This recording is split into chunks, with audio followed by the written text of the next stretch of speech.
We may have an interest in meditation to calm our minds. That's why we're listening to this right now. We're very brave in that we would like to know a little bit more about the workings of our minds. And we are not afraid to probe a little deeper into this inner universe, which is as vast and mysterious as the space outside of us.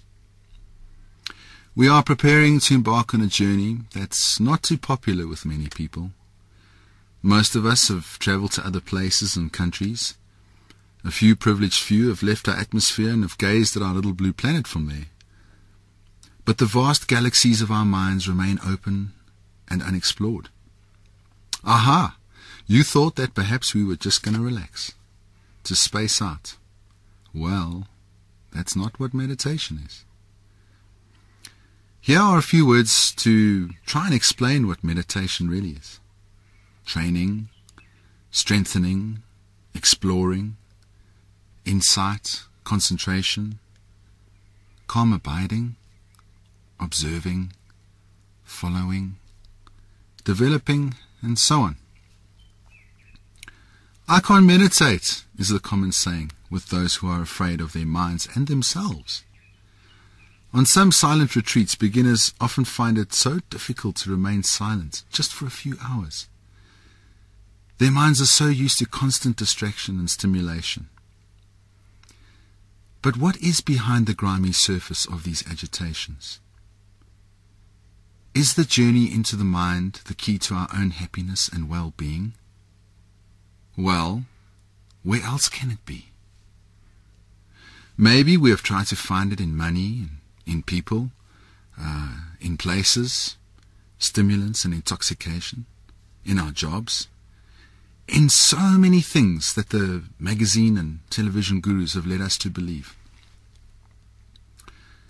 So after trying all these things, have we found lasting happiness?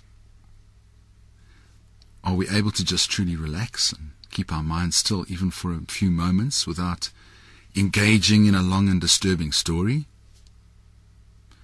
Aren't you tired of those disturbing thoughts that keep on returning to make your life a misery? Hey? I can't meditate, they say. The funny thing is, we are meditating all the time. Really. Whenever we follow a train of thought or analyze something, that is a form of meditation. The Tibetan word for meditation is komba, and it means leaving an imprint, By familiarizing ourselves with a train of thought or practice, our minds adopt that way of seeing things until it becomes our reality. If we react with anger or jealousy to people, we must understand that it didn't just appear. We first meditated, you could say, on developing these angry thoughts over and over in our minds. Then it came out in our speech, and then in our actions. Ayang Rinpoche, a great Tibetan meditation master, has said that the mind is like the king, speech is like the minister, and the actions are like the subjects.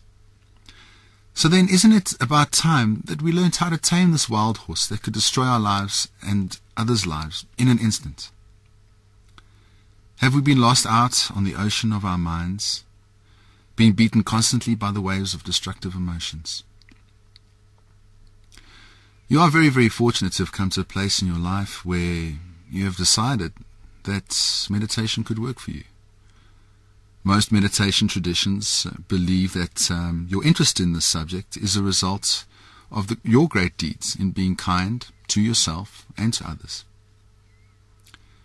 So we recognize that we have the seeds for great potential. But the question is, how do we grow and nourish these seeds so that we can get the best out of our minds and our lives? Perhaps we have a busy life and haven't had the time to find a teacher that can help us develop a practice. Our lives can be so busy that we desperately need a way to help us reach that place of calm. Some may have considered taking external supplements and drugs to reach this state, but these are only a short-term fix, and what are you left with when they wear off? We may have attempted meditation in the past, but have felt frustrated. I've met many people that tell me that they can't sit still for 30 minutes, but just wait until they get home and turn on the TV. People in our society are slowly coming to an understanding of how important meditation really is. Just like we need food for the body, meditation is like food for the mind. And now science is also proving to us how beneficial it is for our brains and our health. Once you develop a daily practice, you will immediately start to see an improvement in your concentration, your ability to reach a place of calm, and your resilience against negative emotions. If we are walking in a busy street, we may not be aware of just how busy things are around us, but if we were to climb a tall building and look down at a place in the street where we were standing, we might be shocked at how busy it looks from up there.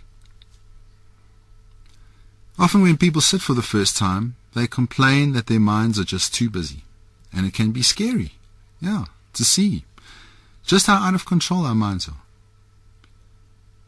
Meditation is then practiced as a way of taking that wild horse that is the mind and taming it until you can use your mind as the most powerful vehicle to reaching your permanent calm and happiness.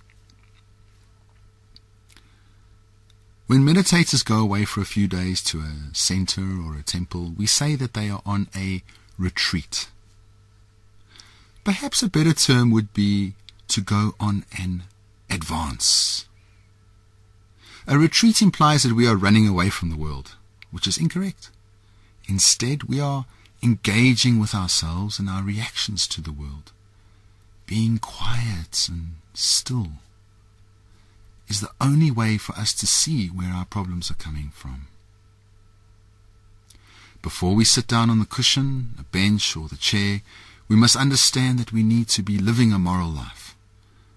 And a moral life is defined as being kind to oneself and the people and creatures around us. The Sanskrit word for this is ahimsa, or non-violence. This includes not killing, stealing, harming sexually, lying, speaking divisively and harshly, constantly gossiping, craving, ill will, and wrong views.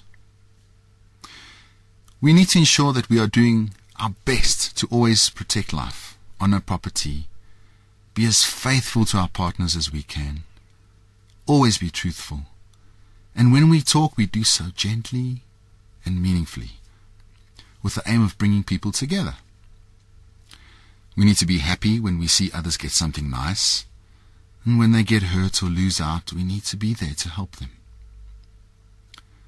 And finally, we need to have the understanding that everything in our lives is a process of what goes around, comes around. What we sow, so shall we reap. The law of cause and effect. With this understanding, we will always guard our minds against negativity, and we will take personal responsibility for healing ourselves and the lives of others. And this will also bring us great joy. If you are living a harmful and immoral life, you will not be able to reach calm in your sitting meditation practice. In fact, no matter where you are, you will always be plagued by delusion and dis-ease. Geshe Sondu, another Tibetan master, once said that his best friends are compassion and wisdom, because he knows that wherever he goes and whatever happens, he can always rely on these dear friends to help him. So, it's easy really. This is the divine code to the heaven of happiness. It's up to you to crack it.